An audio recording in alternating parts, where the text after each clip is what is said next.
that day. Hi, I'm Linda Fegins, and I would like to welcome you to the Persuasive Pen podcast. And today we're going to talk about unlocking your persuasive power. And yes, you're women leaders. You do have persuasive power. Every day you're using your persuasive powers to get persons to agree with you, to work with your team, to bring a collaboration. And I want you to learn how to utilize persuasion effectively in your writing, in your memos, your proposals, your requests for promotions, even in your emails, because persuasion is a very effective soft tool, and they're recognizing it more and more. So what's an insider tip that can help you write effectively? It's nothing so profound, it's simple. But when you utilize this tool, you'll find your audience engaged. It makes it memorable to them, and it shows your organization and also your skill. It's called the rule of three. So one of the most powerful tools in any communicator's toolkit is, again, called the rule of three. It's simple, it's elegant, and it's incredibly effective. Yes, it is. You just use words and sequences of threes, and it engages your audience. The three musketeers, the three little piggies, Father, Son, and Holy Ghost, life, liberty, and the pursuit of happiness. There's a rhythm and a balance that comes with threes that stick with you. So it's not just about listing items. No, don't say, oh, I'm listing 1, 2, 3. No, it's about structuring your argument in a way that it builds one upon the other, leading your audience through a journey that's persuasive and unforgettable. Each point reinforces the others, creating a stronger, united impact. So no, not just a list. You say, what's so big about this? Well, we're going to take a few examples for this so that you would see its impact on your writing. For example, what if you had to address an issue about gender bias in the workplace? Big issue. Hot issue. What are we seeing right now trending? They're trying to limit diversity and inclusion. So you still need to know these arguments and make arguments for the inclusion. That now is not the time to stop. So let's think about how you could use this rule of three to address a critical issue, a gender bias in the workplace. Now, this is one idea. You can structure your presentation to make it compelling and actionable. And one good thing about these exercises, and I have a book called The 100 Plus Writing Prompts for Women Leaders.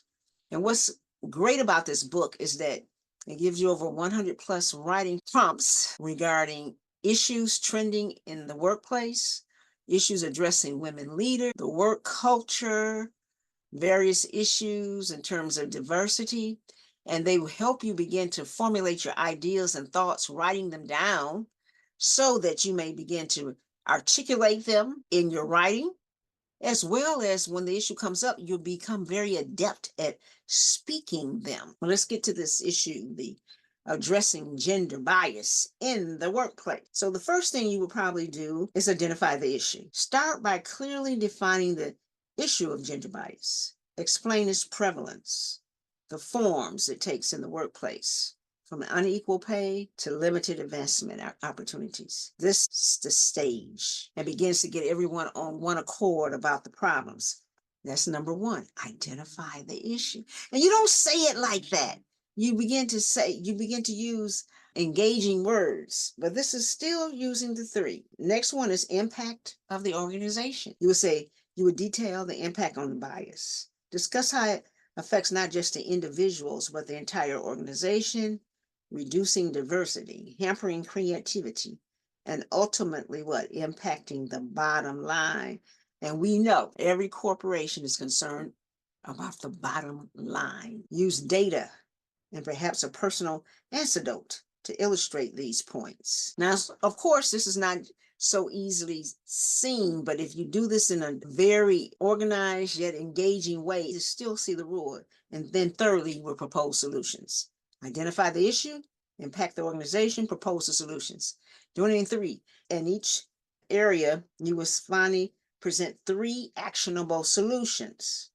For example, you might suggest implementing unconscious bias training, establishing mentorship programs for women, or creating transparent metrics for promotions and pay. Each solution should be clear, feasible, and designed to engage the entire organization. It's still in threes. It's just done on a critical issue. And of course, the more comfortable you get with this, the more you will be able to even make it more engaging. So by structuring your presentation into three clear parts, identify the issue, demonstrating its impact, and proposing solutions, you keep your audience engaged. Keep them remember the key points more easily. The structure not only informs, but it inspires action. So using the rule of three in this manner not only helps in keeping the presentation organized and focused, but it also ensures that the message is what?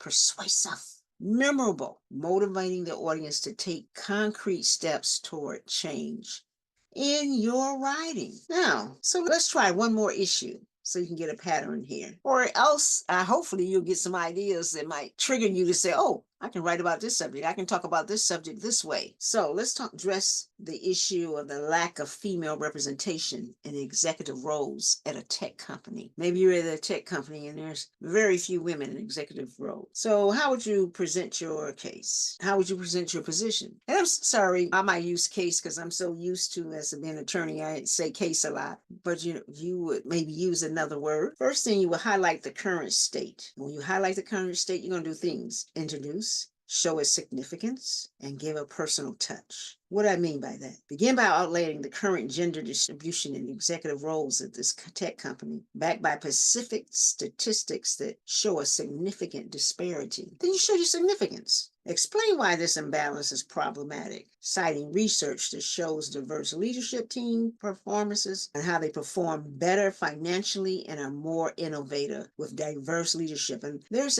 definitely statistics and data to support that. And then put a personal touch. Share a brief personal experience or story from a female colleague that underscores the challenges and barriers faced by women aiming for leadership positions. So now, we're still using the rule of three. First part you're going to do, and this helps you to think about how you want to outline your different written articles, proposals, memos. Highlight the current situation, introduction, significance, personal touch. Then part two of the three, detail the consequences. Talk about the company culture. Discuss how a lack of diversity at the top can create a culture that feels elusive, exclusive, and unwelcoming to inspiring female leaders, potentially leading them to higher turnover among talented women. Then talk about innovations. Explain how the groups that lack diversity are often less creative and innovative. And see, innovation brings what? Growth, and is very important, potentially causing a company to fall behind in a competitive industry. And remember, they're always concerned about the bottom line. Reputation and branding. Highlight how public perception is increasingly favoring companies with strong diversity records, which impacts customer decisions and potential partnerships. Now, your challenge is, whatever your industry is, that you see that we see that people are trying to reverse that idea to show that, hey, nobody cares about the fact that people want to support lack of diversity because they feel it's unfair. Remember, always be conscious about counter arguments. Just want you to be aware of that, since we're such a culture now that they've gotten bold about trying to minimize and stop diversity. And third, propose specific solutions, not more than three. Leadership development programs for women could be one. Introduce a plan to develop and implement a leadership role. Or two, mentorship and sponsorship. Advocate for the creation of a formal mentorship program that pairs female employees with executives who can provide guidance, support, and advocacy. Then the third aspect of the third part of the three is transparent promotion criteria. Suggest establishing clear, measurable criteria for promotions that ensure fairness. Remember, we want to always ensure fairness, objectivity, removing any type of ambiguity that can often disadvantage women. The example I just gave you is just a little bit elongated. Remember, the rule of three suggests that three things are more memorable, are more effective, and more satisfying. And I gave you some examples. They were simple examples. Snap, Crackle, and Pop, Three Little Pigs, and I mentioned life, liberty, and hope. But the example I just gave you was an elongated, but using the same principle. Wrap up by reinforcing the importance of addressing the issue not only as a matter of fairness and equality, but as a strategic imperative for the company's success. Encourage feedback and open dialogue for further suggestions on improving female representation in leadership. So now I've given you 2 examples using women issues of how you can apply the rule of 3 by effectively breaking down the problem. This will give you greater impact and proposing what? Creative solutions, making the argument again compelling and measurable. So remember the rule of 3, 3, 3, 3. So I'm Linda Fegins, your persuasive strategist, and thank you for listening to the Persuasive Pen podcast. Have a great day.